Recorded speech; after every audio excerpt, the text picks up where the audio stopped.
tal? Buenos días. Pues hoy estamos muy contentos. Hoy tenemos a Rigo. Él nos está acompañando, Rigo Laborín. Él es una persona, él es químico, él es una persona con mucha experiencia en el tema de tratamiento de agua y que pues es un tema muy importante. Ahora estamos viendo ahora el agua, ¿no? Cómo tratarla, cómo manejarla. Aunque bueno, es la misma agua que ha habido desde los dinosaurios y sigue dando vueltas. Entonces todos estamos tomando pipí de dinosaurio y de repente nos espantan ciertas cosas del agua. Rigo es una persona muy proactiva, él es un tijuanense muy movido, muy proactivo, muy vocal, dice lo que piensa. Y eso me meto en broncas, pero... La verdad sí, pero pues la verdad así debe de ser. Y más en este tema, yo creo que hay muchos mitos y vamos a tener chance de platicar sobre cosas verdaderamente importantes y cómo se deben de hacer las cosas. Pues Rigo, bienvenido, muchas gracias, tienes una amplia experiencia haciendo plantas de tratamiento, ha trabajado en el gobierno, en la iniciativa privada, pues es una persona con mucha experiencia y con mucho conocimiento. Y pues gracias. A la orden. Rigo, pues ¿cómo le empezaremos? Yo te diría, ¿cómo ves el tema del tratamiento de agua en el país? ¿Cuáles son los retos con el tratamiento del agua? ¿Cuáles son los mitos? ¿Qué cosas ves tú en el tema del tratamiento del agua? Pues mira, no es un mito, ¿no? Una planta de tratamiento, todas tienen algún costo de operación.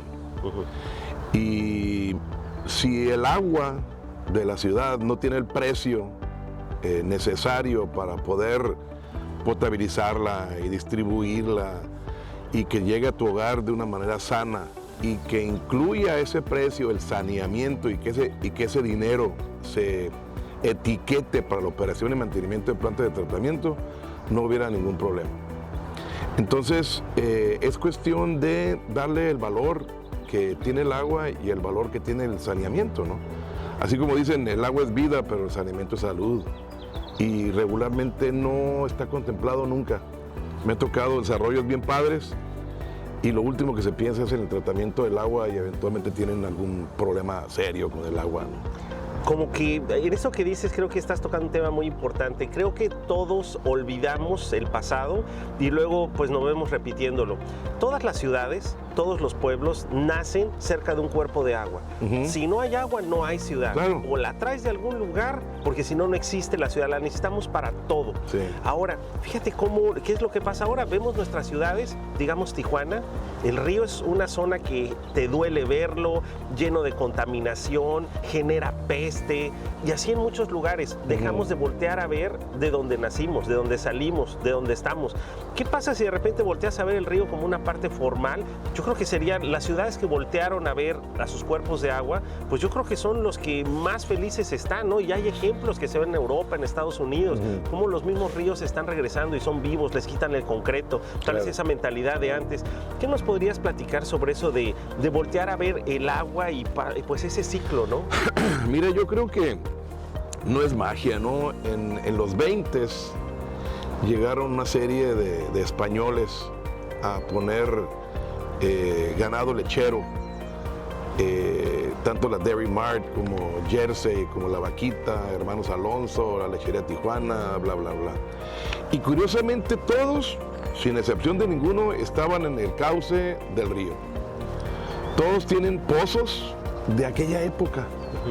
Y no había la presa Rodríguez, porque esa se construyó muchos años después. La presa Rodríguez se hizo con la intención de crear un distrito de riego, pero lamentablemente pues no se llenaba periódicamente y eventualmente se vendieron terrenos para hacer vivienda, lo que sea. Y ahorita la mesa, es otra ciudad, ¿no?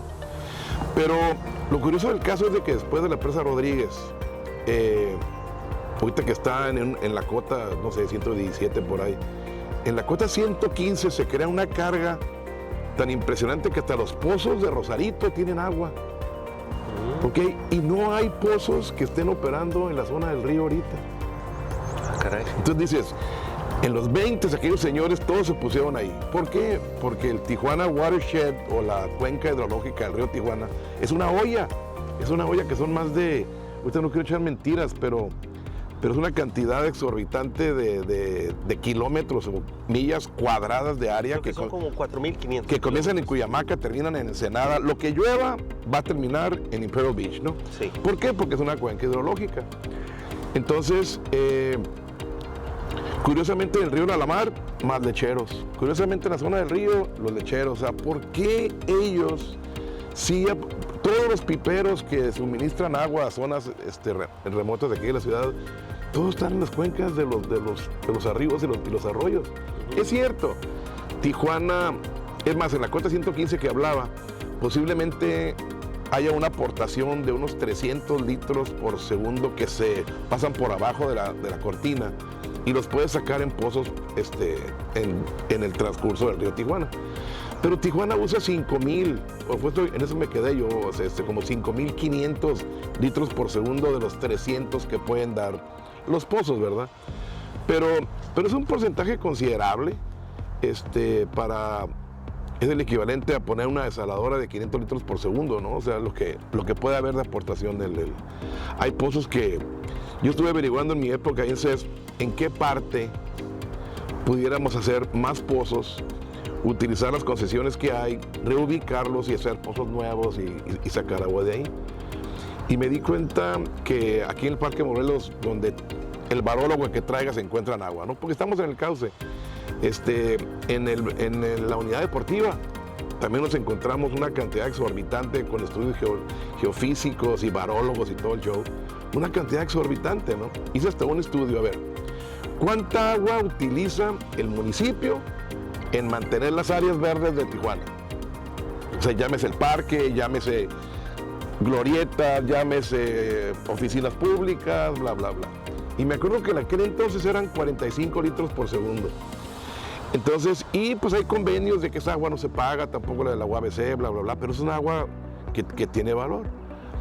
Entonces, hicimos un estudio en la unidad deportiva y nos encontramos con que hay un montón de agua y hablé con el presidente municipal en aquella época y le dije, oye, haz un pozo a tu nombre y lo conectamos a la ciudad y ya no dicen que el agua no la pagas. O sea, tú tienes tu pozo de 50 litros por segundo, que es lo que te llevas, la CES la puede administrar y todo el mundo contento, ¿verdad?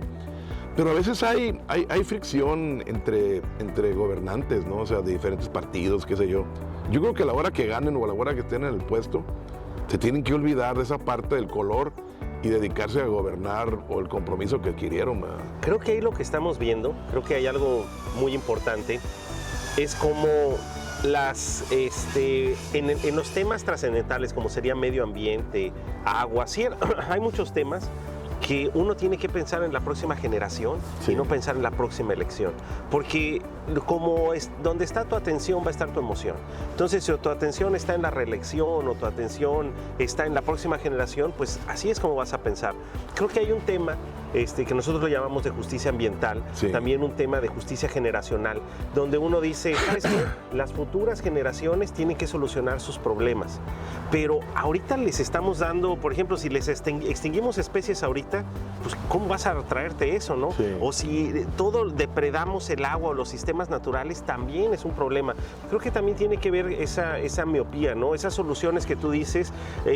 Yo he visto ejemplos como en Estados Unidos se quedaron sin agua de repente acá en California porque tenían casi una fuente de agua como nosotros estamos ahorita y dijeron no más. Sí. Y ahorita tienen una cantidad de formas de recibir agua porque tienes plan A, B, C, porque es el agua. Claro. Y yo siento que los pozos es una, las negociaciones son otra, el reuso completo, ¿no? ¿Cómo le llaman? From toilet to tap. Toilet to tap. Fíjate que el toilet to tap hace como unos 30 años, yo me acuerdo que lo promovieron mucho y dependía de una proposición votada para ver si podían utilizar esa agua. Y me acuerdo perfectamente un domingo antes de las elecciones, saca un caricaturista, un cuate con un excusado, y así una caricatura. No voló el programa. Hasta ahora con la crisis, oye, vamos reviviendo. Hay una planta de tratamiento que se llama Water Factory 21 que está en Orange County. Ellos tienen por ejemplo, el agua potable son concesiones de particulares, pero el agua residual la agarra todo Orange County y la trata a nivel osmosis inversa y la inyecta en la playa para que no haya intrusión salina. Claro, para proteger. Entonces el río Santana siempre va a estar bien, van a sacar agua de los pozos, trataron el agua a nivel terciario, y es una ciudad que sigue creciendo y no les va a faltar agua nunca, porque la cuidaron desde aquel entonces. Imagínate ahorita que digamos, oye, tenemos que tratar todo el agua de Punta Bandera, inyectarla, ¿cómo se llama? Ahí en la playa. Vamos a un corto y ahorita me platicas sobre esa parte, porque eso está muy interesante. Estás dando una solución muy buena sobre pues esa intrusión salina que pues es algo muy interesante. Por favor, los vemos después de este corto. Ahorita regresamos. Muchas gracias.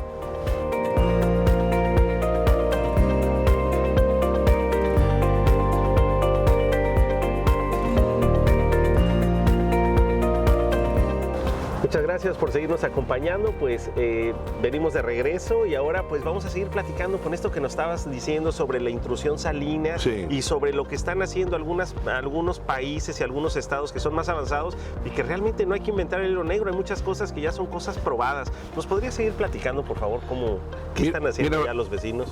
Comenzaste con que todas las civilizaciones se han desarrollado donde hay agua, ¿no? Yo siempre he dicho así como tipo broma, por algo los mayas no se vinieron para acá, para Baja California.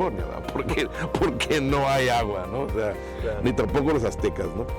Entonces, Tijuana ha sido muy creativo y creció de una manera exponencial a raíz del acueducto Río Colorado-Tijuana, que si no lo conocen es una obra hidráulica, pero aparte es una obra de arte, o sea, esa creatividad, esa manera de los gobernantes de aquel entonces, del tipo de gestión para hacer una obra de esa magnitud, dices, wow, o sea, que ellos sí pensaron en el futuro. En el 85 fue cuando echaron a andar el acueducto. Entonces, ellos sí pensaron en ese crecimiento. Nos dormimos tantito, se hizo una ampliación, ahorita llegan como 5.5 metros cúbicos por segundo ahí a la presa del Carrizo. Y de alguna manera ese es el agua que tenemos aquí en Tijuana, casi cero pozos. No, o sea, puedo decir que cero. Ahorita se me hace que hay un proyecto de rehabilitar unos pozos para hacer una potabilizadora, la que le denominaban Monte de los Olivos. Es una potabilizadora para remover fierro y manganeso. Y están viendo cómo sacar agua del río, esa agua extra, ¿no? Que haya, ¿no? No hay agua que sobre. Entonces, hablando de los güeros, pues mira, el hombre blanco está cruzando la línea. ¿Para qué nos hacemos, hermano? Neta. Si viviéramos en otro país, que nuestros vecinos no fueran un país con tecnología, que no fuera la sexta potencia mundial como estado, como pudiera ser California, ¿no? Desde las instalaciones hidráulico-sanitarias de la ciudad, de los pozos de visita, las líneas de agua, totalmente diferente a lo que hacemos aquí. Entonces, tan fácil que es copiar las cosas buenas, ¿no? Pero ¿qué es lo que hacen? O sea, ¿es un tema de que tienen más dinero? Porque definitivamente tienen más dinero. ¿O es la forma como hacerlo? ¿Cuánto cuesta la gasolina aquí en Tijuana y cuánto cuesta al otro lado? Hablando de más dinero. Pues más o menos lo mismo. A veces más o menos lo mismo, allá, por Dios, mano. Entonces, Tijuana es la ciudad de las más caras del mundo. O sea, de veras, no podemos decir que tienen más dinero. El puro ejemplo es la renta aquí en Tijuana. O sea, no es un tema de precio. Entonces, ¿qué es? Es la corrupción, mano, si quieres que hablara de eso. O sea, es la mera verdad. ¿Crees corrupción? No creo. Es la corrupción que existe en el tema agua. Ok, y si uno, entonces sí hay un camino, o sea, sí existe ese camino, tal vez si fuera pensar más profesionalmente. Claro que existe. O sea, sí hay una solución. Los técnicos son para los técnicos, si se mete en la parte política va a haber un problema, o sea, tienen otra visión, otra misión. O sea, ellos lo dejan en una cuestión técnica, ¿no? Totalmente diferente. Ojalá que dijeran, ¿sabes qué? Que los técnicos se encarguen. Ahí se acaba la bronca. O sea, esa podría ser una... ¿Y esto por qué es? Porque el precio de esto es porque es algo así, que es lo que se necesita en base a lo que opina técnico. Sí. O sea, como tener un plan de largo plazo, como tener una visión técnica, ¿no? Sí. O sea, todo es de una óptica técnica. Definitivamente, el agua es para los técnicos, Mira, aquí tuvimos, hijo, bueno, hablando de los güeros, vamos copiando lo bueno que tienen, o sea, sus normatividades. Aquí tenemos normatividad arcaica, hacemos pozos de visita con un ladrillo hecho con cero control de calidad. Ve toda la ciudad, los pozos de visita hundidos, unas fugas por todos lados. Tenemos más de 25% de fugas. ¿Quién va a ser eficiente así? Vete al otro lado, Otay Water, que es un ejemplo de distrito, es cierto, muy chico, tienen 3% de fugas, por Dios. 3%. 3%. O sea que si estás hablando que en Tijuana son 5,000 litros, 5,500 litros por segundo, un 10% son 500 litros por segundo. Espérame, estamos tirando un 1,000 metro cúbico por segundo, imagínatelo. 1 metro cúbico por segundo a la basura, man. Ok. Y luego también viene la parte del agua residual que pues se tira al mar también, ¿no? Entonces también... Mira, en México, así como nacieron cerca de los ríos, pues también el río era el basurero. El basurero, pero con excepción de los mayas, y los aztecas que tenían sistemas de drenaje, y las chinampas y un montón de tecnologías que ellos inventaron para sacar lo que producen los humanos, ¿no? Pero aquí es problema de alguien más el agua residual. Tú le sueltas el excusado y es problema de alguien más. Aquí. Vas a una kermés, ajá, te ganas 2 pollitos en la... ¿Sí? Se te mueven los pollitos, ¿dónde los mandas? Al excusado, pum, bye. O sea, problema de alguien más. No hay cero conciencia de qué es lo que se va al drenaje. Okay. La industria, al drenaje. Una pregunta. Los humedales son una manera de tratar el agua. La otra vez con una invitada que tuvimos, ella nos platicaba que más de la mitad de las plantas del país no operan, y no operan, muchas veces las hicieron, que es lo caro, pero luego a la hora que hay que pagar la electricidad, y como los municipios no tienen dinero, pues no pagan la electricidad, no operan. Y entonces con ella platicamos sobre el tema de los humedales. Uh-huh. Te pregunto a ti, ¿sería posible en una casa tener un humedal que pudiera tener uno dentro de su casa? Claro, o sea, que tú en tu casa tuvieras un humedal. ¿Nos podrías platicar ahí te va el tamaño? ¿Cuánto costaría y cuánto funcionaría? ¿Cómo sería en tu casa? Alguien que tenga un pedazo, ¿cuántos metros ocupas? ¿Ocupas un jardín de 100 metros, 500 metros? Mira, vamos a suponer que fueran 5 personas, ajá, que utilicen 200 litros al día. Estamos hablando de 1 metro cúbico diario. Okay. El tamaño del sistema sería como de 1.5 metros por 8. 1.5 por 8. Eso sería todo tu sistema. ¿Y eso te sirve? ¿Olería muy feo? ¿Le podrías poner algo arriba? Mira, ¿Sería algo asqueroso? Todo depende del diseño. Es una jardinera biológica. ¿Qué le quieres poner arriba? Yo estoy viendo aquí un montón de plantas y flores y que... Es una jardinera biológica, es lo que es. O sea que puede ser estar preciosa. Es más, tenemos algunos humedales que son... Yo cualquier diseño que comienzo para humedales es, a ver, deja ver tu proyecto y tus jardineras los voy a hacer la planta de tratamiento. Bien. Porque son jardineras biológicas. Entonces tú estás hablando que en 1.5 metros por 8 metros, sí, que además sirve como jardinera, sí, es más, ¿podría tu carro estar por ahí o tiene que estar tu carro aparte o podría acomodarse de manera que pues, estuviera dentro del garage? Mira, le tiene que dar sol, para que crezca la vegetación. Puede ser desde un zacate hasta un papiro, ¿no? Hay ejemplos en todos lados. Tú métete al Google y busca Constructed Wetlands o algo y vas a ver jardineras preciosas por todos lados, ¿no? O sea que es una jardinera. Es una jardinera biológica, es lo que es. Y una pregunta, ¿qué va a salir después de eso? ¿Es agua? ¿Dónde va a ir a dar? Ok, fíjate, ¿qué va a pasar con tu jardinera? ¿Qué va a pasar? Siempre va a estar verde. Okay. Te va a odiar el jardinero porque no vas a saber qué hacer con tanta planta que nace. Ese va a ser uno de los problemas que ese va a ser tu problema, ¿no? Ahora, porque el contaminante lo agarra la planta y el DBO lo conviertes en planta, ¿no? Entonces, y va a salir un agua tratada que si la quieres utilizar para lavar tu carro o para mandarla al drenaje. ¿La podrías usar la podrías usar otra vez para, no sé, para el sanitario? Perfecto, sin ningún problema. Tienes que comenzar de origen a hacer ese diseño, ¿no? Claro.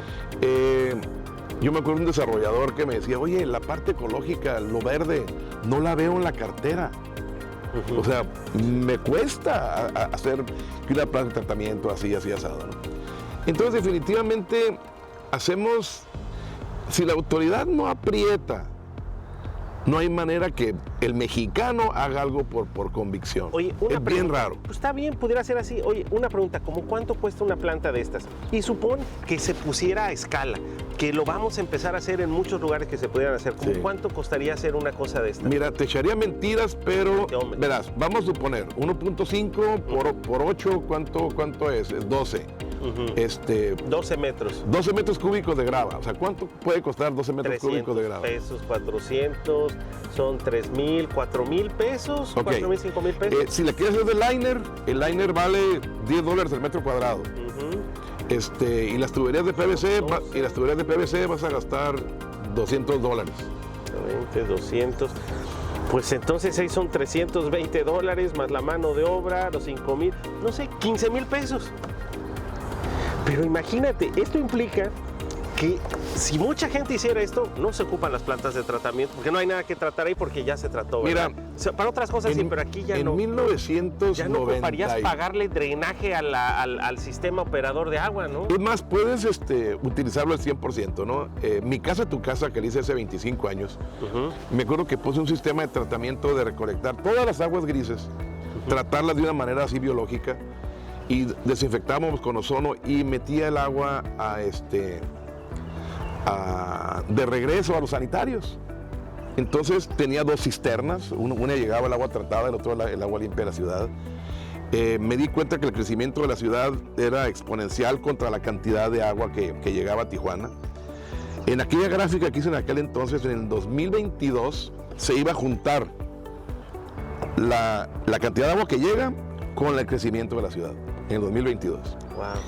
Y propuse, toqué la puerta en varios entes de gobierno, para casas de 2,5 cuartos para arriba, o baños de 2,5 baños para arriba, pusieran un sistemita por el estilo. Y aparte se creó una ley donde te daban el 30% de descuento de tu agua que consumías si tenías tu sistema de tratamiento.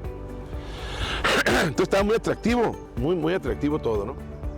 Y Rigo, dame un segundo, vamos a un corte para que nos platiques qué pasó, porque esta historia suena muy bien. Vamos a ver cómo logró Tijuana solucionar su problema, o cómo tal vez no logró solucionarlo. Rigo nos va a decir.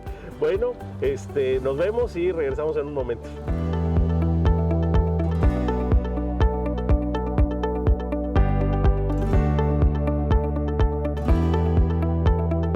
Bueno, gracias por quedarse con nosotros, pues estamos de regreso. Rigo, entonces nos estabas platicando de este sistema donde podías tener un ahorro, donde el agua pues la ibas a, todo lo que se iba a ir al drenaje pues lo estabas controlando, ¿no? Le estás dando un tratamiento. Me gustaría que nos siguieras platicando sobre cómo funcionaría esto y quisiera ponerte ahora con la tecnología que hay, hablando aquí en Baja California. Fíjate, el agua, el ciclo del agua, porque es un ciclo del agua que tú lo conoces perfectamente bien, de donde más sale es de la evaporación del mar. Y el agua, donde más agua hay, es en la atmósfera. Sí. Fuera de lo que está en el mar y en los ríos, la atmósfera es donde hay muchísima agua. Entonces hay sistemas que obtienen agua del aire, deshumidificadores. Sí. Pero ahí la barrera, obviamente, pues es que usas energía, electricidad. Claro que nosotros, pues en Baja California estamos privilegiados porque tenemos una cantidad de irradiación y pues con paneles solares tú los tienes jalando ahí. Sí.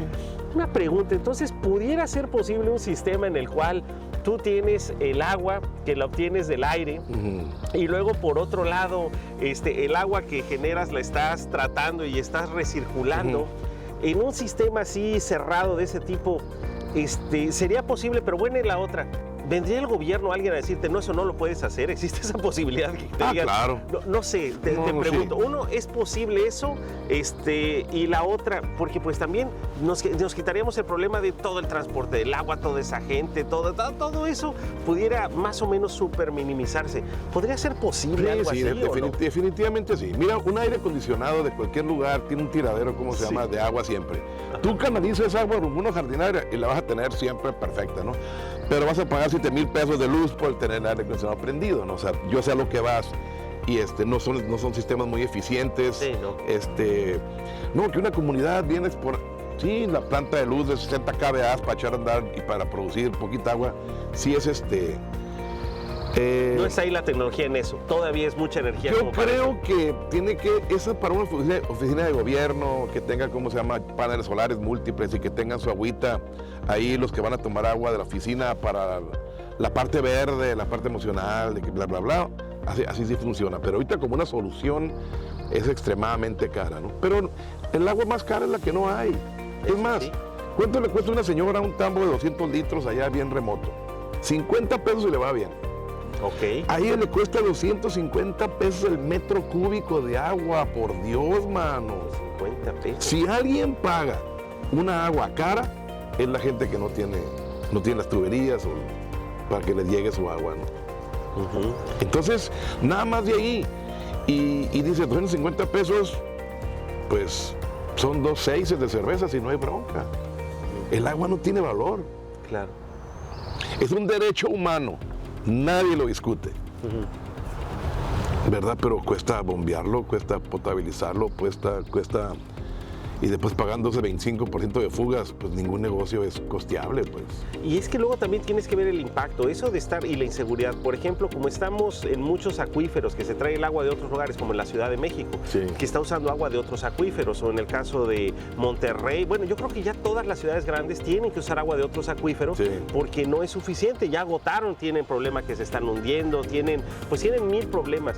Creo que eso también tiene que ver desde el diseño de las políticas públicas, de que tal vez se podría incidir más en uno, tener un garrote y tener una zanahoria, ¿no? Tal vez decir, ¿sabes qué? La ley debe de decir que lo que tú mencionabas en las casas se debe de privilegiar. O sea, si tú pones ese sistema en tu casa, tú como desarrollador debes de tener un premio. Tú como dueño de casa debes de tener un premio. ¿Sabes cuál fue la Debe haber respuesta? incentivos, ¿no? ¿Cuál fue la respuesta de Sí, no nos estas dijiste, personas? ¿qué pasó? De esas personas, la respuesta fue, no, pues ya tienes un ahorro del 50%, ¿no? Pues ya con eso, ahí está tu privilegio. Wow. Pues Entonces como que- dices, wow, o sea, está bien, no hay lío.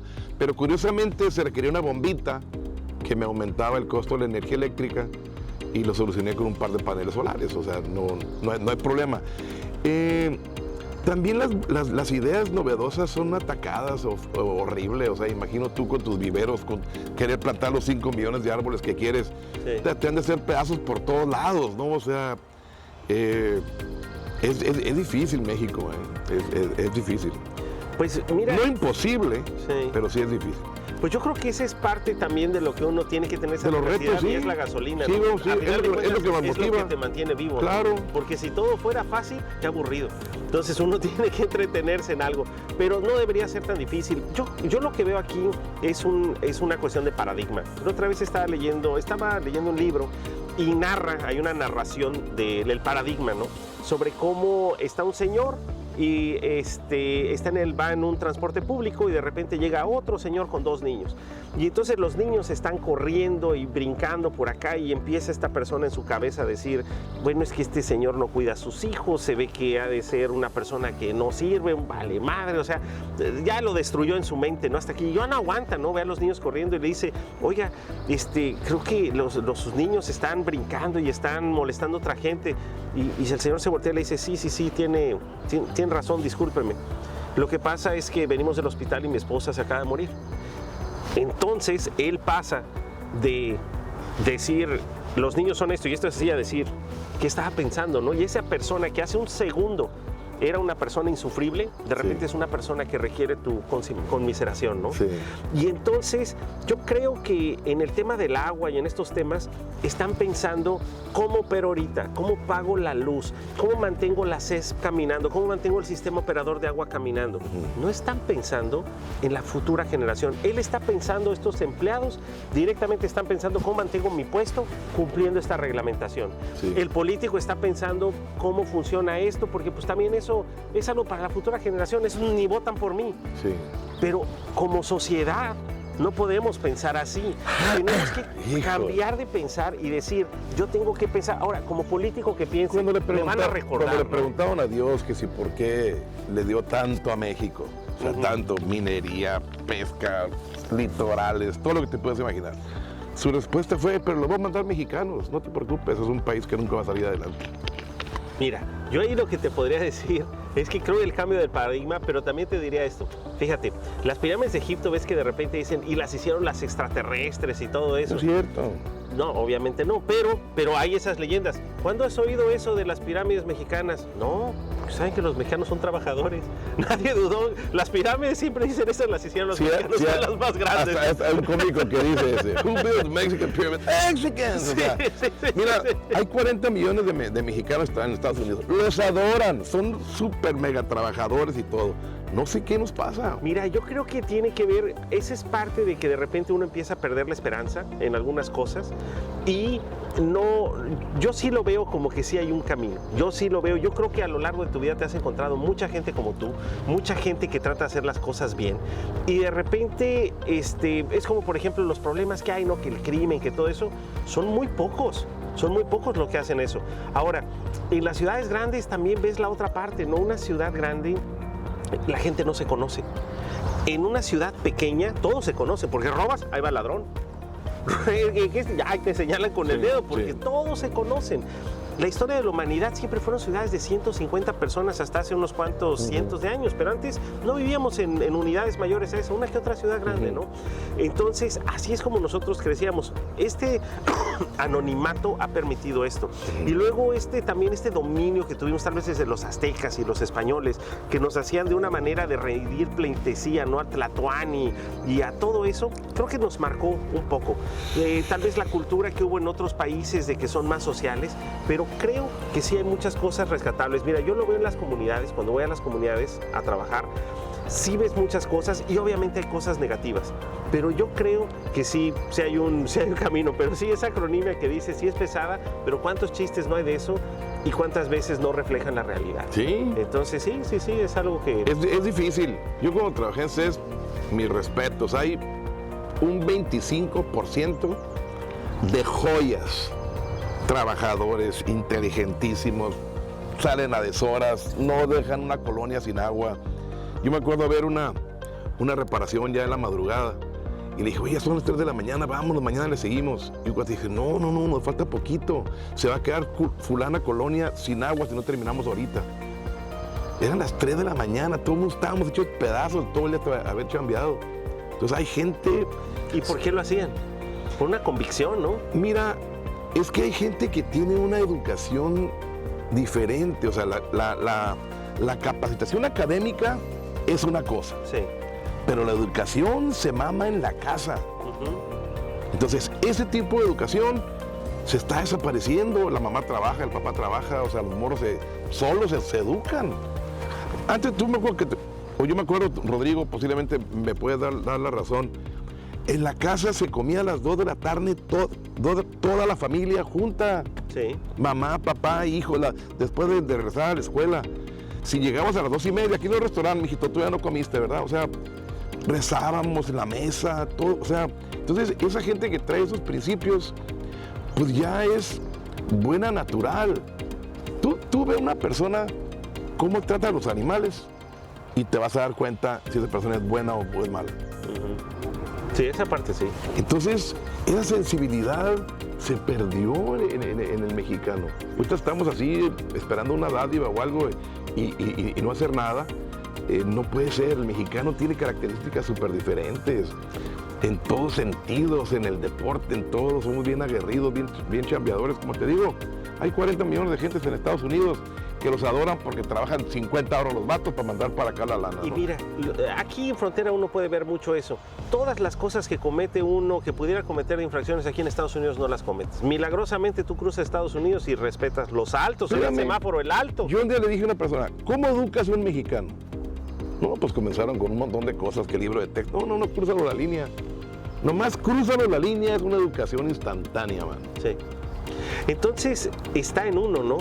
Yo creo que, pues sí, yo creo que ese es un tema interesante.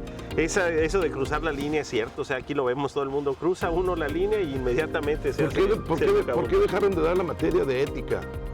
Porque no había maestro digno de que le pudiera dar esa materia, por Dios, mano. ¿Sí me explico? O sea, es una generación, no sé si es una generación, pero el mexicano trae problemas serios desde mucho antes de la conquista, o sea, no sé qué onda, pero de veras, esa envidia, esas mentiras, Sí, no, eso lo hace muy difícil. Los mexicanos tienen 9 mandamientos nada más. El no mentir no existe, cabrón. De veras, no existe. Es práctica común. Es bien sencillo echar mentiras. Vamos hablando lo de la planta de tratamiento. Escuché por ahí que, o sea, bueno, sé que Tijuana tira muchísima cantidad de agua tratada al mar. Sí, muchísimo. Sí. Y además de que se trata y luego de ahí se vuelve a tratar y nos cobran por tratarla y luego se tira al mar. Ahora, una pregunta, ¿por qué esa agua, y creo que a ti te escuché una vez que estaba la idea, ¿por qué no se manda a la parte alta del río para que tenga una fitorremediación también a través del río y que vaya alimentando el acuífero y que vaya incluso tal vez llegando abajo a la presa? ¿Cómo funcionaría eso? ¿O por qué no funcionaría? ¿O sí funcionaría? Definitivamente funciona. Hay un programa, hay un proyecto. Fíjate, hubo un director que estimo mucho, que se llama Hernando Durán. Él hizo un estudio muy interesante precisamente para infiltrar agua residual tratada en una zona del Valle de las Palmas. Ese estudio se hizo como en el 2010 por ahí. Yo agarré ese estudio y dije, esto funciona perfecto para Tijuana. ¿A dónde va a desembocar eso? Como fui director... ¿Qué hace el estudio? Fíjate, el estudio habla de la capacidad de infiltración de agua residual tratada para poder llegar hasta la presa Rodríguez después de 26 kilómetros de infiltraciones y... Entonces, ¿Por el subsuelo? Por el subsuelo. Okay.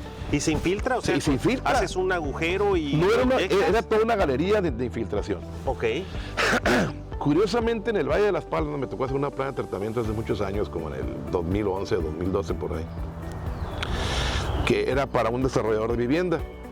Y esa agua residual tratada, curiosamente, desembocaba en la zona de estudio. Ok. Entonces dije, oye, ese chorro de 20 litros, 30 litros, 40 litros por segundo, que llega a esa zona de infiltración de aquel estudio que hizo mi amigo el Hernando, ¿a dónde se va? Entonces me agarré a varios de las CES y ¿sabes qué? Vámonos a comenzar con dónde se descarga el agua, dónde se desaparece y vamos a seguirla hasta la presa Rodríguez a ver qué onda. Ok, llevamos para muestrear químicos, éramos como unos 10, todos bien motivados, agarré un día y pum, pélale. Me acuerdo que el gobernador decía menos escritorio, más territorio, ¿no? Entonces a mí se me daba esa parte, ¿no? Entonces fui a ver qué pasaba. Y entre rancherías y sí que no, nos encontramos una laguna con el landscaping más impresionante que te puedes imaginar. ¿Qué querías ver? Tule, ¿qué querías ver? Peces. A ver, muestren, a ver qué onda aquí. Después, pum, se desapareció otra vez el agua. El clima cambiaba. Era una laguna. Era una laguna que se creó. Un cauce, pero un cauce seco. Era un cauce seco, pero de repente afloraba un lagunón gigante. Ok. Y después, pum, dejaba de continuar el río, o el arroyo, o lo que sea. Y como los 3-4 kilómetros, otra laguna preciosa. El clima cambió. Dije, ¿qué es esto? O sea, los humedales más naturales que puedes ver en tu vida, más preciosos, perfectamente cuidados por Don Chuy, cabrón. O sea, nadie los cuidaba. Nos encontramos 5 de ese tipo de escenarios. Okay. Llegamos así como, oye, ¿estábamos en Tijuana, neta? O sea, ¿de verdad estábamos en Tijuana? Hasta que llegamos a ver el puente ese que cruza el Boulevard 2000, ¿no? Sí. Entonces dices, wow, ese estudio tiene el sentido del mundo, ¿ok? Pues comenzamos a muestrear las mismas características del agua que salían de la planta de tratamiento. Era el agua de la planta de tratamiento después de 10 años que estuvo infiltrándose. Había peces. ¿Cómo sabías que era la misma agua? La analizamos todos los orgánicos, los inorgánicos. Y en los inorgánicos encontraste unos rastros que decían, esta agua es esta agua. Esta agua es la dureza, la alcalinidad, la cantidad de carbonatos, igualita. Iba disminuyendo la bacteriología y todo. Es un estudio muy padre. Se nos acabó el tiempo, pero me acuerdo haberle denominado el SASPI, o sea, Sistema de Alejamiento de Aguas Saneadas para Infiltración. y había un mini Saspi, ¿no? O sea, de aquí, pasando nada más la presa, y se puede regresar. Y el Saspi era 26 kilómetros. Entonces me acuerdo que hicimos un estudio, proyectos, todo a todo dar, habló con el NatBank y le dijo, oye, ustedes quieren meterle $300 millones a la planta al desorden que estamos haciéndole supuestamente con Imperial Beach y bla, bla, bla. Le dije, dame 30 y hago ese sistema para que no te llegue nada por el río, porque el agua residual tratada se va a mandar para allá. ¿Sí explico? Claro. Y se va a quedar en la presa. ¿Y qué crees? Y con los pozos que queremos hacer, estamos creando un miniciclo hidrológico en Tijuana. Claro, un ciclo cerrado. Entonces sacas de los pozos, se los van a hacer a la gente, el agua se trata, se manda al Saspi y estamos creando nuestro propio ciclo hidrológico tijuanense, cabrón. Eso está muy bien. Oye, y una pregunta, ¿la calidad del agua cómo estaba? La calidad del agua cumplía. Había peces, había libélulas poniendo huesillos, estaba el agua tratada, o sea, para metérsela a la presa. Y la presa nomás potabiliza muy poquita agua, ¿me entiendes? Porque llega un chorro gigante de acá del río Colorado, sí. Y pues la presa, no sé si ahorita estén potabilizando 100 litros por segundo. Yo le decía algo, mira, podemos hacer como un museo en lo que es la presa para lo que fue. El agua no la vamos a utilizar para consumo humano, que salga, que no utilizarla como para consumo humano. Pero le dije, en Chapala es la única fuente de agua potable para todo Guadalajara, ahora con excepción del acueducto que hicieron, que les quedó impactante. Y el río Lerma descarga el agua de Chapala, por Dios. Creo que ahí tenemos muy buenos ejemplos. Rigo, ¿alguna cosa que quieras comentarnos, algunas palabras finales? Ay. Mira, yo he sido un luchador social por el agua residual tratada, muy difícil hacer eco, ¿no? en la necesidad de sanear el agua. Y seguimos con sistemas y normatividad muy no actualizada. Yo diría que podemos tener más reuniones con organismos americanos. ¿Qué podemos hacer? Somos vecinos, eventualmente. Con el puro Tijuana Watershed, con la cuenca hidrológica del río Tijuana, tenemos para hacer una comunidad muy sana, no tener problemas de agua nunca. Pero lamentablemente se desvirtúa la parte del agua, ¿no? Y a veces no tiene el valor que cuesta el agua. La única que sabe del valor que cuesta el agua es la señora que paga 50 pesos por el tambo. Fíjate que, pues muchas gracias por venir con nosotros y yo creo que me voy con eso. Yo creo que el valor del agua no lo valoramos verdaderamente. El valor del agua, cuando no tienes agua, es absoluto. No puedes vivir sin agua. El agua más cara que hay, como tú lo dijiste, es el agua que no tenemos. Todos los lugares tienen un día cero. Es el día que se puede quedar uno sin agua. Tenemos que pensar en esas futuras generaciones y tenemos que pensar que el día cero está a la vuelta de la esquina y de ahí depende nuestra existencia. Rigo, muchas gracias. No, a la orden.